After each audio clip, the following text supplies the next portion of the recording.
Students, आज हम सभी अध्याय 8 जिसका नाम है कौन श्रेष्ठ है। श्रेष्ठ का अर्थ होता है सबसे अच्छा या उत्तम। तो इस पाठ का आज हम अध्ययन करेंगे। इस पाठ के अंतर्गत हमें हमारी इंद्रियों के बारे में या उनके महत्व के बारे में, वो क्या कार्य कर रही, इस बारे में समझाया गया है। और इसके माध्यम से ये भी बताया गया है कि हमारे जीवन में या हमारे शरीर में किसका सबसे अधिक महत्व है। तो आइए पढ़ते हैं इस अध्याय को। एक बार शरीर निठल्ला पड़ा था। निठल्ला मीन्स होता है खाली, उसे कोई काम नहीं था, खाली पड़ा था। इंद्रियों को भी कोई काम ना था। इंद्रियों का अर्थ होता है कि हमारे शरीर के वो अंग जिनसे हम कुछ देख सकते हैं, सुन सकते हैं, महसूस कर सकते हैं। ये ज्ञानेंद्रियां, इन्हें हम ज्ञानेंद्रियां भी कहते हैं। ये ऐसी इंद्रियां जिससे हमें किसी भी चीज का ज्ञान होता है। मन और प्राण भी खाली बैठे आराम कर रहे थे। मन और प्राण जो हमारे शरीर में होता है, तो प्राण और मन वो भी खाली बैठ के आराम कर रहे थे। ऐसे में समय बिताने के लिए बाड़ी, आँख, कान आपस में बातें करने लगे। कौन कौन बातें करने लगा था आपस में? आँख, वाड़ी और कान। प्राण और मन बैठे बैठे उनकी बातें सुनने लगे। लेकिन इनकी बातें कौन कौन सुन रहा था? प्राण और मन। साधारण बातचीत बढ़ते बढ़ते बहस बन गई। मतलब साधारण सी आपस में नॉर्मल बात हो रही थी, लेकिन धीरे धीरे वही क्या, बहुत ज़्यादा बहस बढ़ गई, मतलब लड़ाई की स्थिति हो गई। वाड़ी ने आँख से कहा, मैं तुझसे श्रेष्ठ हूँ। आँख ने कहा वाड़ी से कि मैं तुझसे श्रेष्ठ हूँ। श्रेष्ठ मीन्स अच्छी हूँ, बहुत अच्छी हूँ। यह सुनकर कान बोला, आप दोनों व्यर्थ झगड़ा क्यों कर रहे हो? आप में से कोई भी श्रेष्ठ नहीं है। फिर उन दोनों की बातें सुनकर कान ने कहा, आपस में फालतू का झगड़ा मत कीजिए। आप दोनों में से कोई भी श्रेष्ठ या अच्छा नहीं है, श्रेष्ठ तो मैं हूँ। कौन कहने लगा? कान कह रहा था कि सबसे अच्छा तो मैं हूँ। अगर मैं ना हूँ तो आपको एक दूसरे की बात भी सुनाई ना दे। उसने कहा अगर मैं नहीं हूँगा तो आप आपस में एक दूसरे से अपनी बात कह रहे हो, आपस में झगड़ा कर रहे हो, तो कुछ भी सुनाई नहीं देगा। इस पर दूर बैठा मन बोला। जो मन था वो बहुत दूर बैठा हुआ था। उसने कहा तुम तीनों का झगड़ा बेकार है। उसने कहा जो तुम तीनों आपस में लड़ रहे, ये सारा बेकार है। तुम तीनों ही श्रेष्ठ नहीं हो, क्योंकि तुम सब तो साधन मात्र हो। तुम सबसे श्रेष्ठ मैं हूँ। फिर जो मन होता है, मन कहता है कि तुम में से कोई भी श्रेष्ठ नहीं है, तुम तो बस एक साधन मात्र हो, मतलब किसी भी कार्य करने का साधन हो। श्रेष्ठ तो मैं हूँ, क्योंकि मैं तुम्हें जो आदेश देता हूँ वही तुम करते हो। तब प्राण ने उसे टोका, मन तू कैसे श्रेष्ठ होगा? तो प्राण ने कहा, अब बताओ मन, तुम कैसे सबसे अच्छे हो गए? अगर ये सब साधन मात्र है तो तू क्या है? मतलब अगर ये साधन मात्र है तो तुम क्या हो? मन ने चौंक कर प्राण की ओर देखा। जब प्राण ने ऐसा कहा तो मन उसकी तरफ देखने लगा। फिर बोला, तो क्या तू हमसे श्रेष्ठ है? तो ये बात सुनकर मन को बहुत एकदम अजीब सा लगा। तो उसने कहा, क्या जो प्राण मन से कहा कि प्राण क्या तुम हम सभी से सबसे ज़्यादा श्रेष्ठ हो? प्राण बोला, सच तो यही है, लेकिन मैं यह बात अपने मुंह से नहीं कहना चाहता। प्राण ने कहा कि सबसे ज़्यादा तो श्रेष्ठ मैं हूँ, लेकिन मैं ये अपने मुंह से नहीं कहना चाहता हूँ कि मैं सबसे ज़्यादा श्रेष्ठ हूँ। अब तो वे जोर जोर से झगड़ा करने लगे, मतलब बहुत तेज तेज लड़ाई करने लगे। कोई भी अपने आप को कम मानने को तैयार नहीं था। कोई भी ये नहीं कहना चाह रहा था कि मैं तुमसे कम हूँ। सब अपने आप को श्रेष्ठ बता रहे थे। जब कोई हल ना निकला तो प्राण ने कहा, अच्छा झगड़ा बंद करो। जब कोई हल नहीं निकला तो प्राण ने कहा कि अब लड़ाई बंद कर दो, चलो जगत पिता ब्रह्मा जी के पास चलें। जगत पिता मतलब जो संपूर्ण ब्रह्मांड के रचयिता हैं, ब्रह्मा जी, उनके पास चलते हैं। वे ही इस समस्या को हल करेंगे या इस समस्या का समाधान करेंगे। वे ब्रह्मा जी के पास पहुँचे। कौन कौन? जितने भी कान, आँख, वाणी, प्राण और मन। मन ने कहा, हे प्रजापति, आप निर्णय कीजिए, मतलब न्याय कीजिए कि हम पांचों में कौन श्रेष्ठ है। मतलब हम पांचों में सबसे अच्छा या उत्तम कौन है? ब्रह्मा बोले, ठीक है, निर्णय करने की विधि मैं तुम्हें बता देता हूँ, सुनो। उन्होंने कहा ठीक है, मैं तुम्हें बताऊंगा कि किस तरह से न्याय करना है, और सुनो, श्रेष्ठ वह है जिसके बिना काम ना चले। मतलब सबसे अच्छा वह है कि अगर शरीर में से वह निकल जाए तो उसके बिना कोई भी काम ना चले।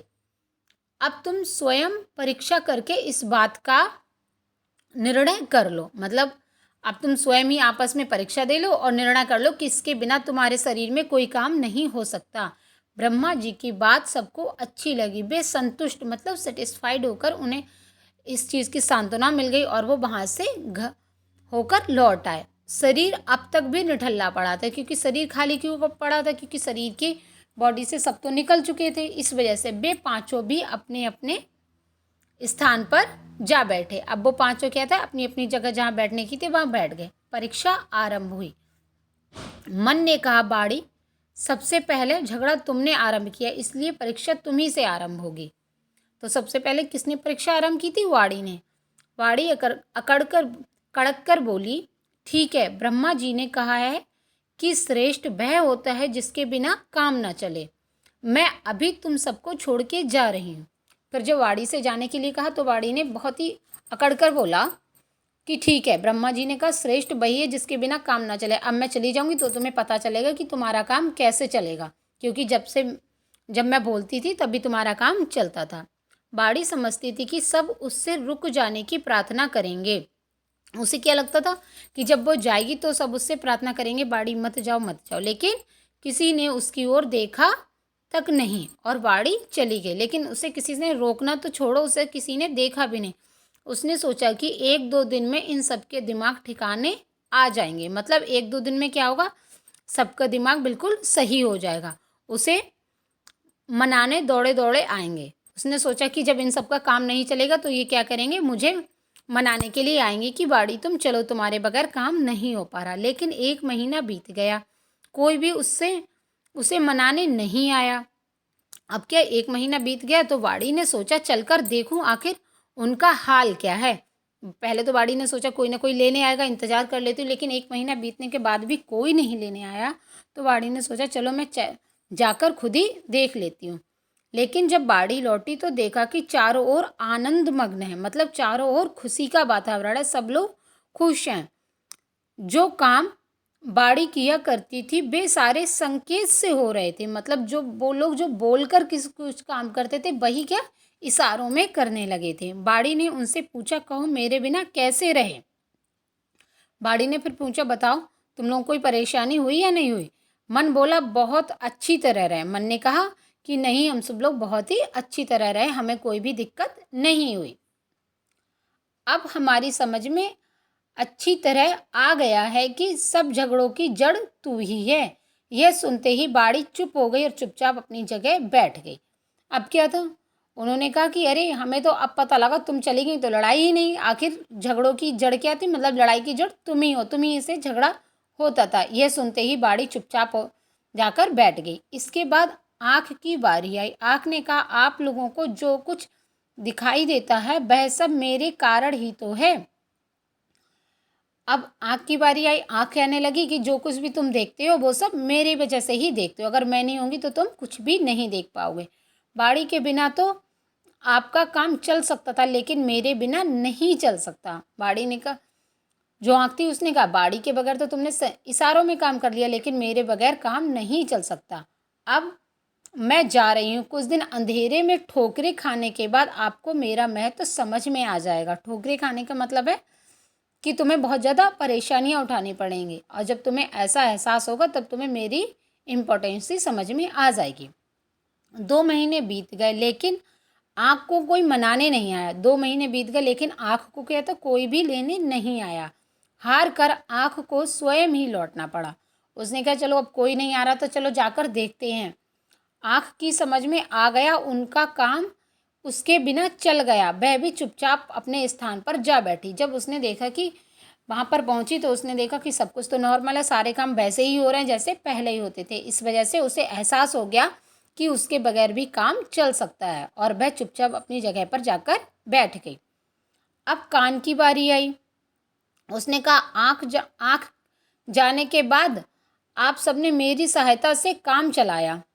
इस बात को देखते हुए मेरी श्रेष्ठता मान लो, वरना मैं चला। कान ने कहा, देखो आँख चली गई तो तुमने क्या किया, सबने मुझसे कान की सहायता से सारे अपने काम चलाए थे, लेकिन अगर अब मैं चला गया तो तुम सब लोगों को बहुत ही ज़्यादा परेशानी हो जाएगी। तो इससे बेटर है कि आप मान लो कि मैं सबसे ज़्यादा श्रेष्ठ हूँ, वरना तो मैं चला जाऊँगा, और मैं चला गया तो तुम्हें सबको बहुत ही परेशानी होगी। बाड़ी और आँख एक साथ बोले, बड़े शौक से जाइए। मतलब कान को भी किसी ने नहीं रोका, उन्हें कहा कि हाँ जाना तो बहुत शौक से आराम से जाइए। चिढ़कर कान चला गया, उसे बहुत तेज से गुस्सा आया और वो चला गया। जब किसी ने उसकी सुध मतलब किसी ने उसे याद भी न किया तो 3-4 महीने में अपने आप लौट आया। फिर उसे क्या किसी ने याद नहीं किया तो कान भी क्या 3-4 महीने में खुद ब खुद लौट आया। अब मन की बारी आई। उसने कहा, मैं जानता हूँ कि आप लोग मेरे बिना नहीं रह सकते, इसलिए जब मेरी याद आए तो मुझे बुला लेना। इस समय मैं जा रहा हूँ। अब क्या था, लास्ट में मन की बारी आई। मन ने कहा, देखो मुझे पता है आप लोग मेरे बगैर नहीं रह सकते हो, इसलिए मैं तो जा रहा हूँ, लेकिन जब भी मेरी याद आए तो आप मुझे बुला लेना। यह सुनते ही सब एक साथ बोल उठे, आप हमारी चिंता ना करें और निश्चिंत होकर जाएं। सभी ने कहा कि आपको हमारी चिंता करने की कोई ज़रूरत नहीं और आप यहाँ से बिल्कुल ही बगैर किसी चिंता के यहाँ से जाएं। तब मन मुंह फुलाकर चला गया। धीरे धीरे कई महीने बीत गए, लेकिन कोई उसे बुलाने नहीं आया। फिर क्या था, मन को बहुत ज़्यादा बुरा लगा और वह वहाँ से चला गया, लेकिन फिर बहुत टाइम बीता, महीने बीत गए, लेकिन उसे बुलाने कोई नहीं आया। आखिर निराश होकर उसे स्वयं ही अपने आप ही वापस आना पड़ा। अब क्या था, अब सबकी तो बारी हो गई, सबने तो इम्तिहान दे दिया। अब कौन बचा, अब प्राण। अब प्राण की बारी आई। उसने कहा, आप सब मेरे छोटे भाई बहनों की तरह हो, मैं आप सबको छोड़कर जाना नहीं चाहता, ना मैं अपनी श्रेष्ठता दिखाना चाहता हूँ। प्राण ने कहा, देखो आप सब लोग क्या मेरे छोटे भाई बहनों की तरह, और मैं आपको छोड़कर जाना नहीं चाहता, और ना ही मैं अपनी श्रेष्ठता मतलब सबसे ज़्यादा अच्छा हूँ या बहुत बहुत ज़्यादा अच्छा हूँ, मैं किसी को नहीं दिखाना चाहता। इस पर सब बोले, नहीं, यह कहने से काम नहीं चलेगा, आपको अपनी श्रेष्ठता का प्रमाण मतलब सबूत देना होगा। मतलब आप सबसे ज़्यादा सर्वोच्च हो तो आपको इस बात का हमें सबूत देना पड़ेगा। प्राण बोला, आपसी झगड़े का क्या लाभ, मेरी बात मान जाओ। प्राण ने कहा, आपस में लड़ने से कोई फ़ायदा नहीं है, मेरी बात मान जाओ, क्योंकि प्राण को पता था कि अगर मैं जाऊंगा तो क्या होगा। मन बोला, नहीं, प्रमाण तो आपको देना होगा। फिर मन ने लास्ट में कहा, नहीं, आपको इसका प्रूफ या सबूत तो देना होगा। प्राण ने कहा, फिर ठीक है, यह लो प्रमाण। इतना कहकर जैसे ही वह जाने को तैयार हुआ कि आंखों के सामने अंधेरा छा गया, वाड़ी लुप्त हो गई, कानों से सुनाई देना बंद हो गया और मन डबाडोल हो गया। मतलब जैसे ही प्राण ने कहा, ठीक है, अगर आपको हमसे प्रमाण चाहिए या कोई भी प्रूफ चाहिए तो मैं अब ठीक है, मैं जो शरीर है उससे निकलने जा रहा हूँ। जैसे ही वह निकलने को हुआ कि क्या था, आंखों को दिखना बंद हो गया और जो वाड़ी थी उसका बोलना भी बंद हो गया, कानों ने सुनाई देना बंद कर दिया, और मन को भी बेचैनी सी होने लगी। जब चारों एक साथ चिल्लाए, मत जाओ, बस करो, हम हार मान गए, आप ही श्रेष्ठ हो, हमें छोड़कर कहीं मत जाओ। जब सबको पता लग गया कि सबसे ज़्यादा श्रेष्ठ कौन है तो उन्होंने कहा, मत जाओ, और हम सब लोगों ने हार मान ली। हमें पता लग गया कि सबसे ज़्यादा श्रेष्ठ कौन है। तो आपको पता लगा सबसे ज़्यादा श्रेष्ठ कौन है हमारे शरीर में, तो सबसे ज़्यादा श्रेष्ठ हमारे शरीर में प्राण है, जिसके बगैर हमारा कोई काम नहीं चल सकता। ओके, धन्यवाद।